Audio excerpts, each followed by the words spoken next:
اردو آمیز میں خوش آمدید اینڈ السلام علیکم۔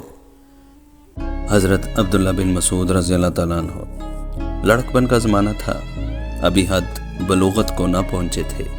لوگوں سے بہت دور مکہ معظمہ کے پہاڑی راستوں میں ہر روز اپنے آقا اور قریش کے سردار عقبہ بن ابی معیط کی بکریاں چرانے جایا کرتے۔ یہ ہونہار فرزند نبی کریم صلی اللہ علیہ وآلہ وسلم کے متعلق کچھ عجیب سی باتیں سنا کرتا، لیکن ان باتوں کی طرف دو وجہ سے دھیان نہ دے پاتا۔ ایک تو بچپن کا زمانہ تھا اور دوسری وجہ یہ تھی کہ اکثر وقت مکی معاشرے سے بالکل الگ تھلگ گزرتا۔ روزانہ کا معمول یہ تھا کہ صبح سویرے اپنے آقا عقبہ کی بکریاں چرانے چلا جاتا اور پھر رات کو ہی واپس لوٹتا۔ ایک دن یہ مکی نوجوان یعنی حضرت عبداللہ بن مسعود رضی اللہ تعالیٰ عنہ کیا دیکھتے ہیں کہ دو باوقار بزرگ ان کی طرف چلے آ رہے ہیں۔ یہ دونوں بہت تھکے ہوئے تھے اور پیاس کی شدت سے ان کے حلق اور ہونٹ خشک ہو رہے تھے۔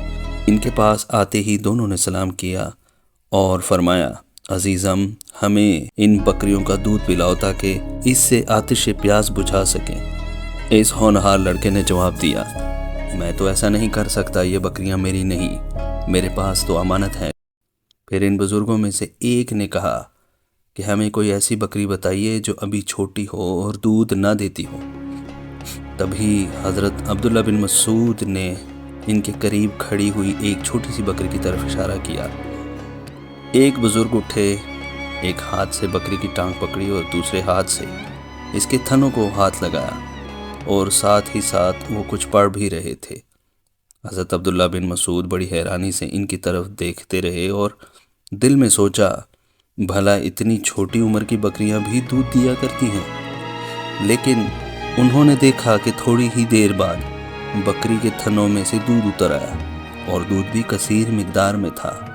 دوسرے بزرگ نے ایک پیالہ نما پتھر پکڑا اور اسے دودھ سے بھر لیا۔ دونوں نے خوب جھی بھر کر پیا اور پھر حضرت عبداللہ بن مسعود کو بھی پلایا۔ یہ منظر دیکھ کر عبداللہ بن مسعود ششدر رہ گیا۔ اس کے بعد اس مبارک شخصیت نے تھنوں کو حکم دیا کہ سکڑ جاؤ، تو وہ فوراً سکڑنے لگے، یہاں تک کہ اپنی اصلی حالت میں واپس آ گئے۔ اس موقع پر حضرت عبداللہ بن مسعود رضی اللہ تعالیٰ عنہ نے عرض کی، عذرا کرم، مجھے بھی آپ یہ بابرکت کلام سکھا دیں۔ بزرگ نے فرمایا، ابھی آپ بچے ہیں۔ یہی واقعہ عبداللہ بن مسعود رضی اللہ تعالیٰ عنہ کو اسلام کی طرف مائل کرنے کا باعث بنا۔ کیا آپ جانتے ہیں کہ یہ مبارک انسان کون تھے؟